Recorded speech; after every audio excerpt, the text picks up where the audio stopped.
Morning, morning, monsters. It's so good to see you all. I have to admit, I am still on a bit of a post-Impy high, a post-show high.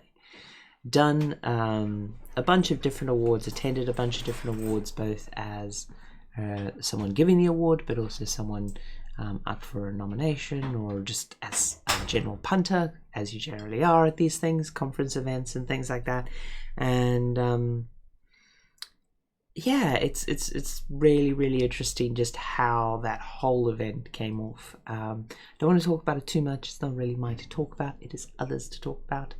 But it did kind of drive my discussion this morning, which is for your consideration, or really some of the magic behind how you get your thing in front of people, and also award shows, and more specifically this period that's coming up. And I'm going to use Dreams and the launch of Dreams as a bit of a focusing lens for the discussion, but I think a lot of this stuff applies more broadly as well.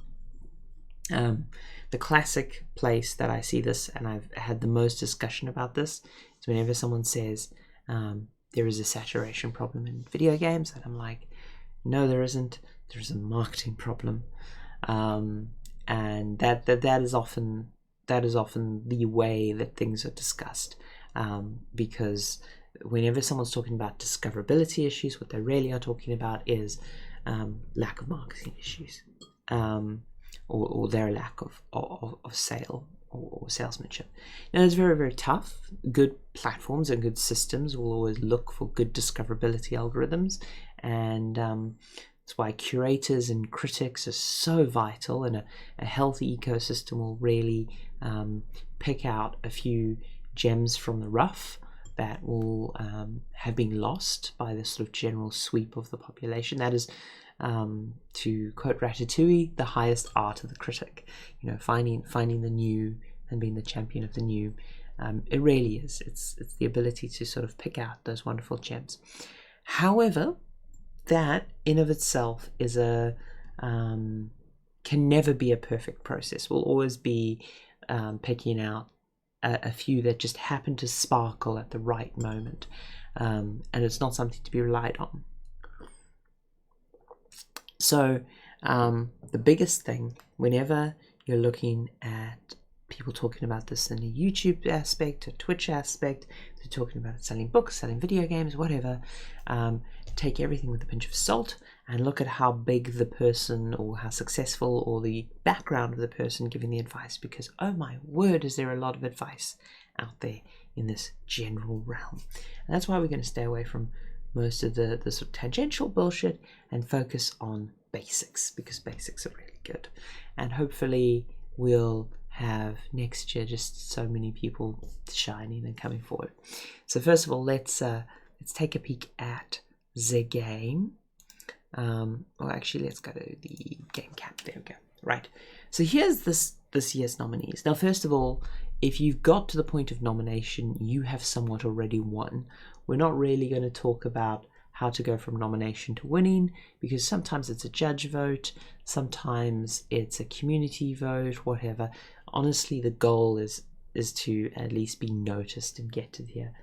Now, the first thing you'll notice about almost everyone in these categories, first of all, goes without saying, fantastic content from everyone, really, because so many times when you see people talking about how do I get a YouTube channel noticed, how do I get a film noticed, how do I get a dream noticed, the thing that I'm always amazed by is someone will go to a talk from a famous director at BAFTA, or they'll go to a talk by a famous video game person, and they'll go like, oh, how do I make it big, or whatever, and they won't talk to the creator about their craft. Really, that's what you want to be talking about. You want to be thinking, oh, how do I do better camera work? How do I do better sculpting? How do I do better logic? Because making better content, frankly, is a huge part of this. In fact, the biggest part of this. That's not to say the promotion side isn't important. I think too many people undervalue the promotion side, but it is better to undervalue the promotion side and not spend time on promotion and make good content, and then later partner up or learn the skills to promote yourself than just, you know, making good things. So the first thing I'll say that you'll notice is every single one of these dreams, and you know, I'm just randomly jumping in and out of them, has a killer thumbnail. Absolute killer thumbnail. Now, this is true on YouTube as well. It's not as true on Twitch because the thumbnails there are programmatic, but title is quite important on Twitch. But you will see all of these have an absolute killer thumbnail, and that really is a big aspect of it. So that's the first thing I would say to you, is when you are making your own dreams. And I mean, I'm dreadful for this for myself, by the way. So let's just grab something that I've actually spent any time on, that I haven't done a thumbnail on. Just trying to find something of mine that I can. Okay, here we go. Stupid little sculpt we did. Okay, at the moment there's no real thumbnail there. Now remember, the thumbnail doesn't have to be the dream you presented for, because for the first thing that's going to happen is people are going to bring in like a sun and sky gadget, because that's a great first step, and they're going to bring in all these bits, and then they're, oh no, just rotate through the colors of light. I'm just looking for something interesting. Yeah. There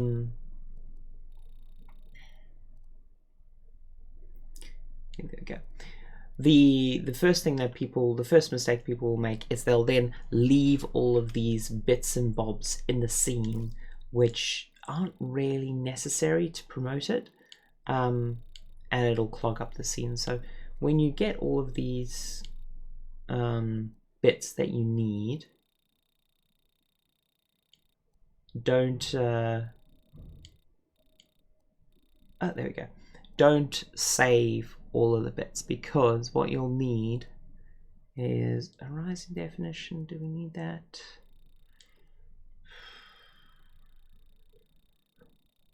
We'll give us a stronger. No, we don't want a strong rising definition. Okay, so like this is obviously really silly, simple. No, we don't want any fog on that. Let's grab a grade. And don't go too heavy on this effect unless it's a real important effect. I see that effect have you used a ton? No, but you know what is actually probably going to really help us out is a vignette, and to get a vignette we are going to have to so now the common vignette you see is a dark vignette. In this case it's not appropriate, but a light vignette is actually a really powerful tool if you've got a more interesting thing going on there with vignette strength. Why is that vignette not applying as strongly as I would expect it to? Okay, and then obviously one of my favorite effects is putting up camera movement blur, because people forget that when you do that it'll actually smooth out the whole scene. So then here's the last bit, is you can do something like just grabbing a text gadget, text display, there we go, and just go spoopy that. Obviously this is not top tier content, but whatever, these principles apply regardless. Yeah, let's show the text box. Actually, no, let's not show the text box. Let's go back to the font. Get away from that default font. Text opacity. There you go. And text brightness, go there. Right, and alignment there. Go for that, and boom.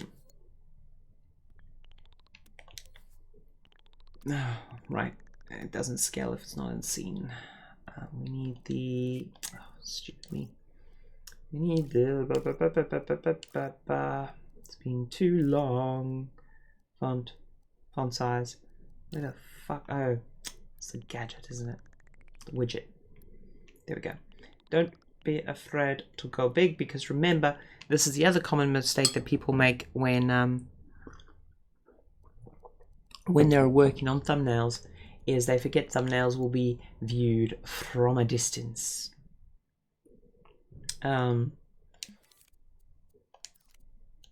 Just grab our favorite not a movie star.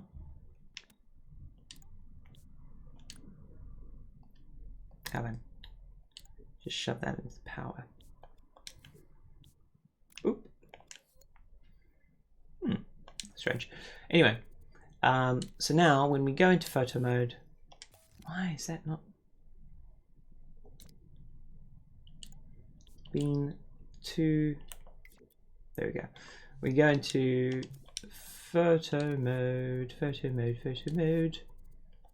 Right.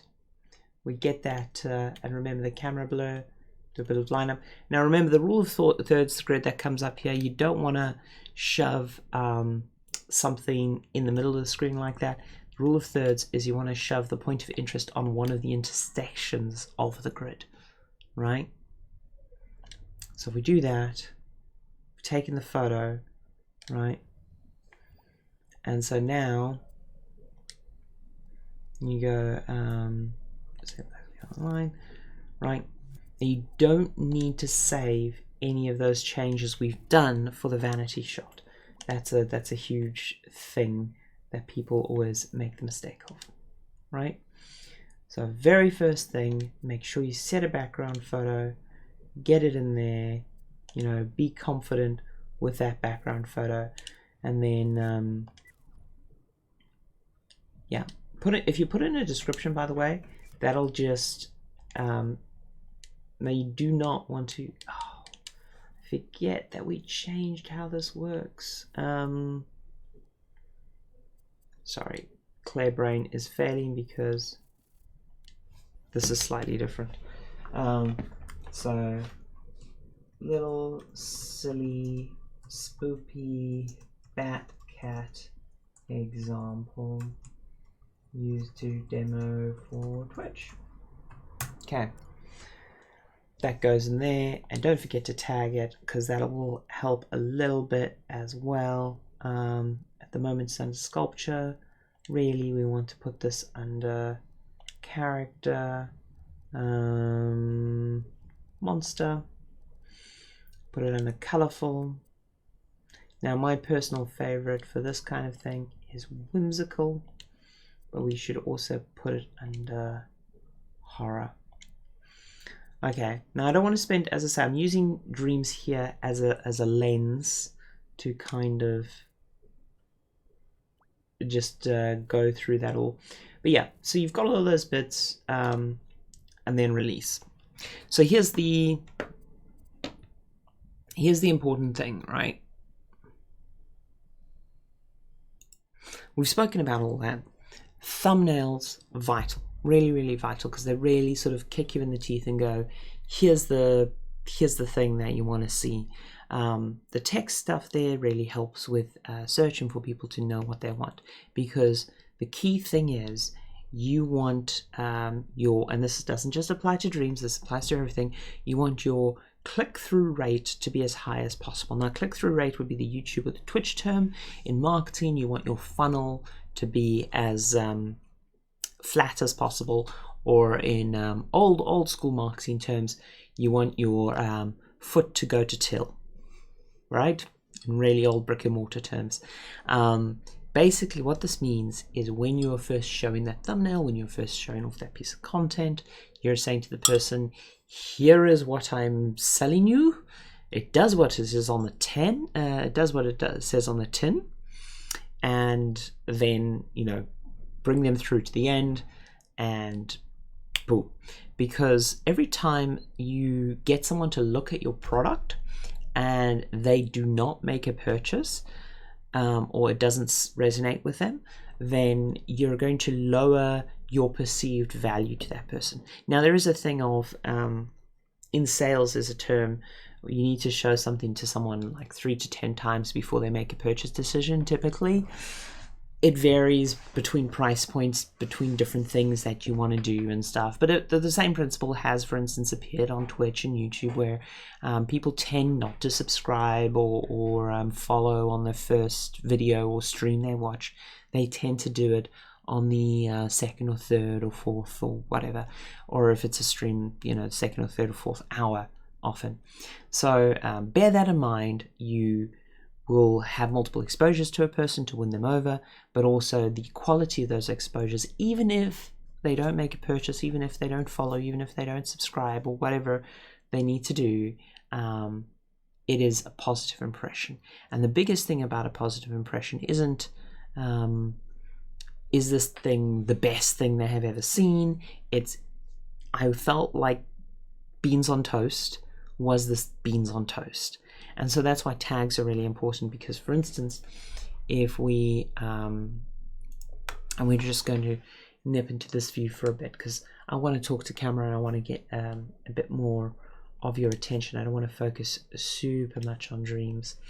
But for instance, if I go into the tag area, right, and I am looking for expressionist, right? Expressionist is a very specific thing. Most of these aren't expressionist. The bulk of them aren't. And so that's going to give me a very negative perception of the tag itself, as in I'm not likely to use this tag. It's a low value tag, especially on something like Instagram. People have a lot of tag fatigue. But it also means that they're less likely to go through to your content. Now on dreams, there's not a super complex recommender turned on at the moment, so someone being shown your content is at the moment not going to penalize if they don't click through, but it is very typical on most platforms, including YouTube, Instagram, Twitch, all these kind of things, to measure that, how many times something's been shown to a person versus how many times they are interacted or engaged with it. So be sure that with the tags you're using, it's super applicable, right? So heavy metal, security bot V1 is not heavy metal. That's not what I was expecting when I came onto this tag.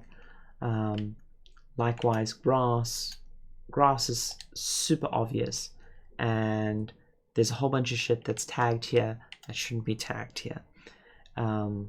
So don't just tag stuff, and there's actually a lot of platforms, and there's even some versions of the Dream Recommender that would penalize you for tag stuffing. But yeah, you want that click-through rate, you want that high engagement value. Right, we've spoken about click-through rates and search algorithms a bunch. I could talk about them a lot more, but again, I want to focus on basic principles. The share button's your friend. The share button's really good, and if you don't know this already, I suppose we're going to just go up to here. So, assuming you have no external tools, the friends that you're going to have is Share Factory is a very powerful on-console editing suite that'll let you do a lot of little quick clipping stuff together. So you know that if you haven't got a PC to edit, or you haven't got a capture card, I'd recommend you look at Share Factory. But then in your capture gallery, in here, so all of these you can do a very quick trim on, and trimming is always a good idea, and you can copy to USB storage. Copying to USB storage will get the highest quality export you can get off the PlayStation, and that would be my recommendation to everyone for that.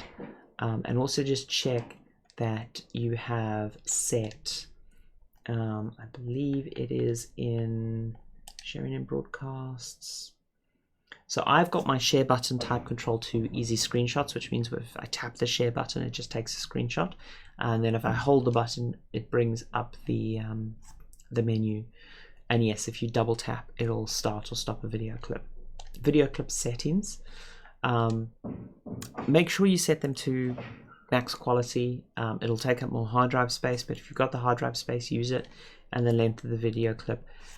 You can dial that up, but honestly, sometimes you want to dial it down, depending on how you're capturing the video clips. So for example, if you're doing one of those 3 seconds of 300 dreams ones, you could turn your video clip setting down to so 30 seconds, 1 minute, and then you could go through, play a bunch of stuff, switch your share button to the whichever one, because you want to do the double tap. But yeah, and then capture that. Screenshot settings, make sure you're in PNG. PNG will get you a higher quality. And just turn up your, again, Pro will support a higher resolution than base. And those are the main things for your share button stuff. A lot of people don't know those. But then let us assume you are equipped with a capture card. First of all, not all capture cards are made equal. There's a huge difference in quality across the range. The go-to, if you want to do Twitch streams and everything, that everyone will point you to is an Elgato. And Elgato is not the best value, and Elgato is not even the best card, but I would still recommend it as your purchase unless you're very, very serious about this, because all of the software will work with an Elgato, all the tutorials will be good for an Elgato. Really, really good there. If, however, you're not interested in Twitch streaming, but you want to do video capture, there are many better options. There's a lot of video capture caddies which will actually capture direct onto a hard drive, and those are actually some of the best, highest quality options because they're very dedicated hardware. They capture straight to thing. They're really, really solid.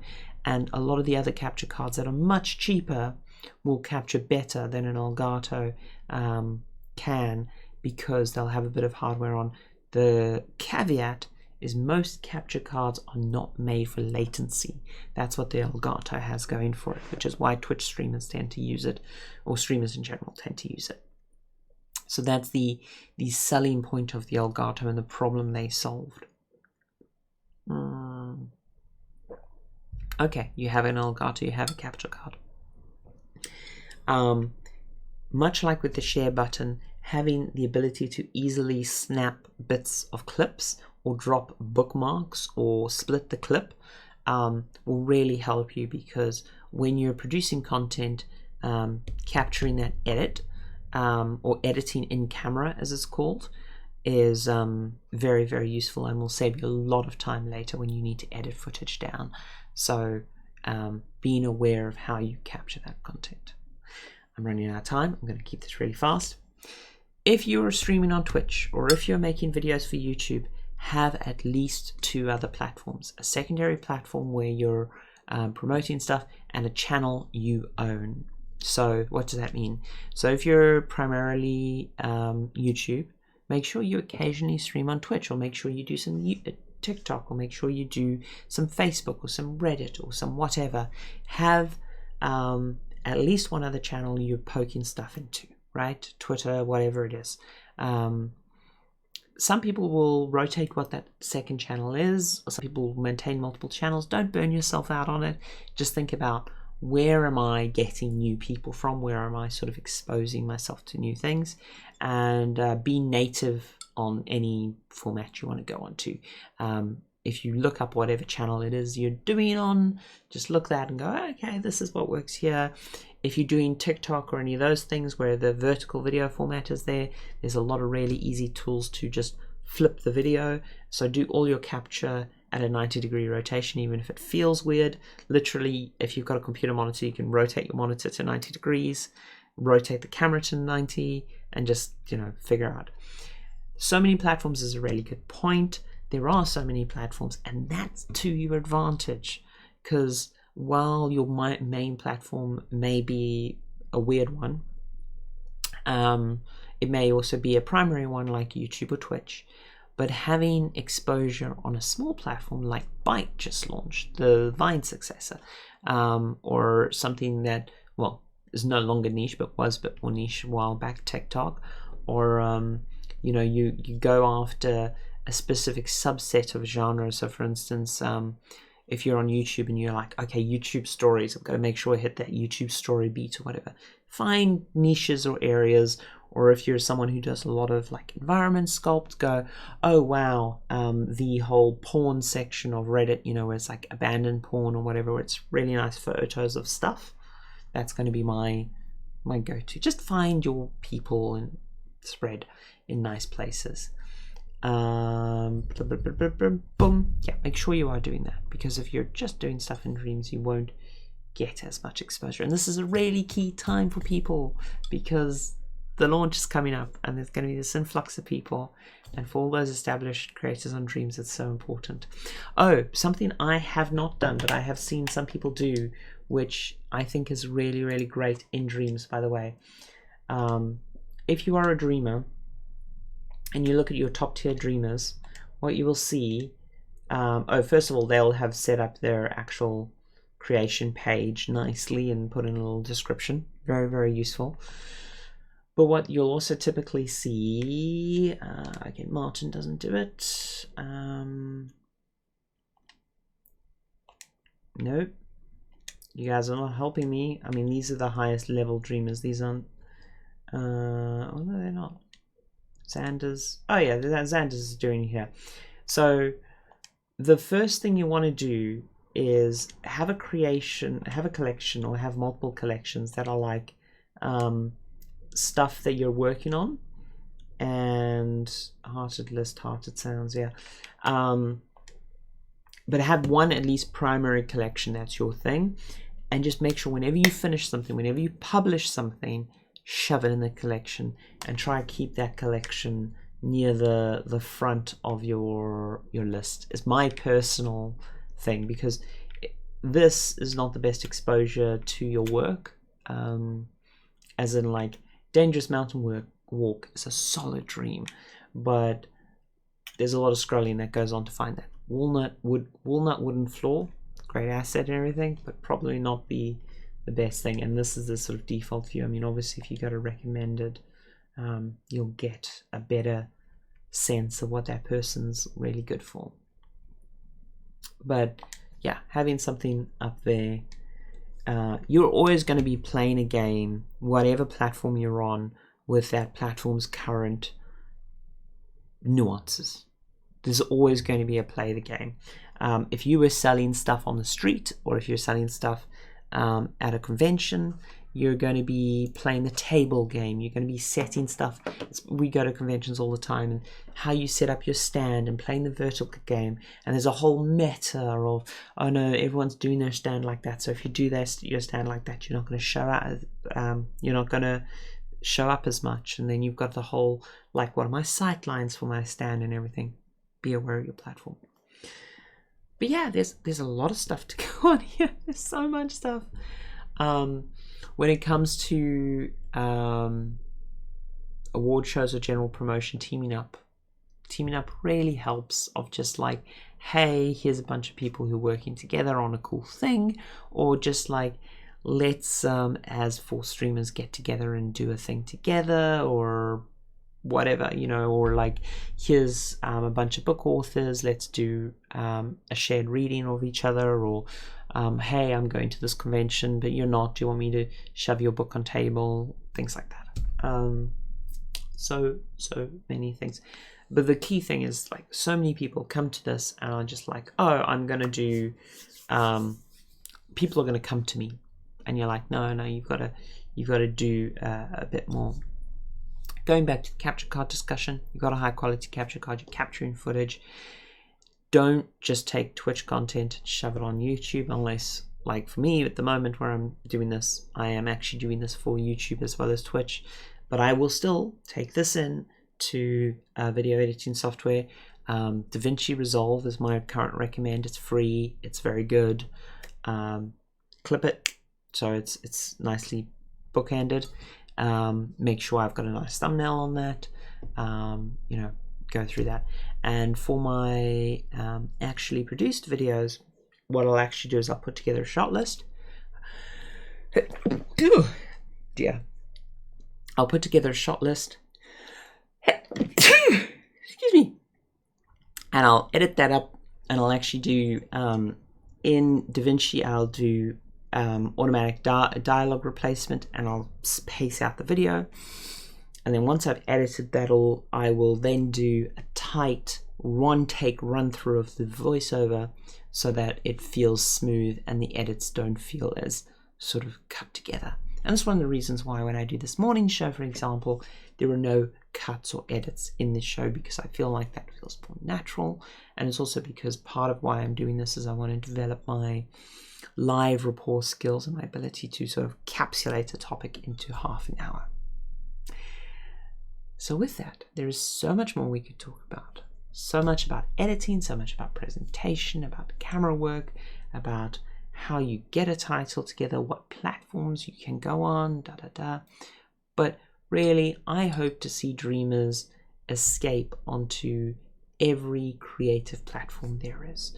Spotify, Instagram, YouTube, Twitch, as I say, to even the weirder ones like TikTok and Byte and the more niche content. Coming back to a previous point, those channels I talked about, the primary, your secondaries, where you're just sort of putting out little feelers, don't spend much of your effort, and then the final one is the channel you own. The big one people will push out if you're reading marketing books at the moment is an email list or a newsletter.